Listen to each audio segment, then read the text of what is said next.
Today we are taking a look at SparkyLinux 8.2, the latest stable release of this underrated Debian-based distribution, and we are going with LXQt edition, which is Sparky's default and most authentic experience. Now if you have never heard of SparkyLinux, don't worry, by the end of this video you'll have a clear picture of what it is, who it's for, and whether it deserves a spot on your machine. Let's get into it. SparkyLinux is a Debian-based Linux distribution that's been around since 2012. It's built around one simple idea: give you a fast, lightweight and ready-to-use system without unnecessary bloat. It comes in two flavors, a stable edition based on Debian stable and a rolling edition based on Debian testing. Version 8.2 is a part of the stable line named Seven Sisters, and it's the second quarterly update of 8 series. It's not really aimed at complete beginners. It assumes you have at least some basic Linux knowledge, but it's absolutely approachable and the community is very welcoming. Now let's look at the LXQt edition specifically. Getting Sparky 8.2 installed is very straightforward. You download the ISO from the SparkyLinux.org, flash it to a USB drive, boot into the live session, and you are greeted with a clean working desktop right away. The installer is Calamares, the same installer you'll find in many modern distros.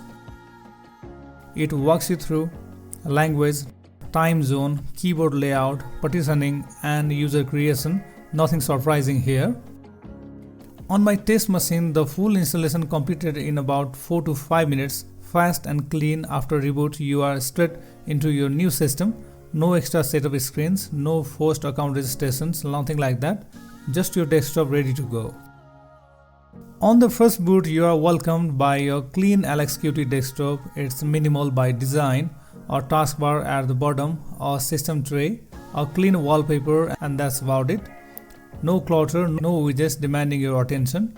The panel at the bottom gives you quick access to the app menu, or task switcher, and your system tray. Everything is where you'd expect it to be. RAM usage at idle sits around 400 to 500 megabytes, which is impressively light. This is exactly where LXQt shines. If you are on an older machine with 2 or 4 gigabytes of RAM, SparkyLinux LXQt will feel very comfortable. The default file manager is PCMan-FM-Qt, which is simple, responsive, and it does its job without getting in the way.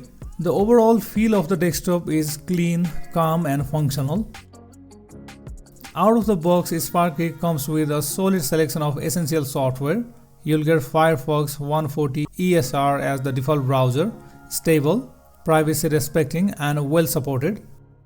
LibreOffice 25.2 handles your office needs, and there's a text editor, an image viewer, and a media player, and all the usual system utilities, all pre-installed and ready to use. What I appreciate is that Sparky doesn't go overboard. You get what you need without 15 apps doing the same thing. And if you need something that isn't there, Sparky has its own tool called APTus, or graphical frontend, that makes installing additional software, codecs, drivers, and even alternative kernels very easy without touching the terminal. And it's one of the Sparky's genuinely useful unique features. Let's talk about performance, because this is where SparkyLinux 8.2 LXQt really shines. It boots in under 20 seconds on a mid-range machine.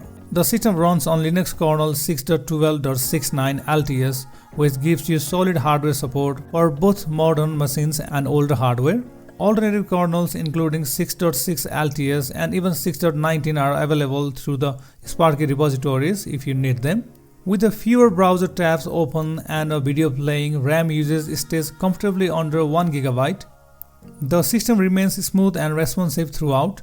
No stuttering, no lag, no surprises. If you're reviving an old laptop or just want a fast daily driver without the overhead of a heavier desktop, LXQt on Sparky delivers exactly that.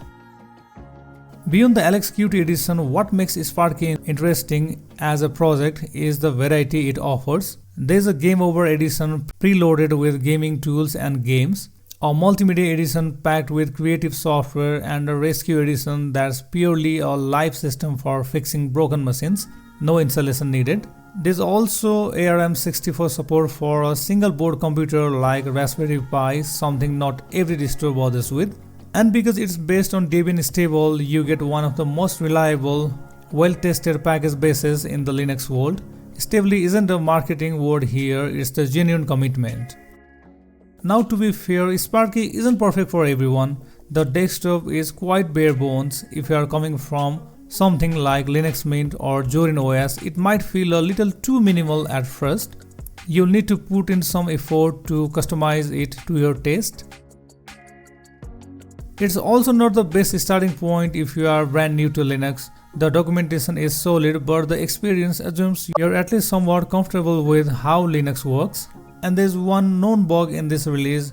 On ARM64 systems, Wi-Fi may not activate on the very first boot. A simple reboot fixes it, but it's worth knowing if you are planning to run it on a Raspberry Pi or a similar device. So SparkyLinux 8.2 LXQt, is it worth your time? If you want a fast, stable, no-nonsense Debian-based system that respects your hardware and stays out of your way, yes, absolutely. It's well put together, honest about what it is, and genuinely pleasant to use once you settle in. And that's all for today. If you found this video helpful, hit the like button and subscribe for more Linux content. Drop a comment below what's your favorite lightweight distro. I would love to know. Thanks for watching, and I'll see you in the next one.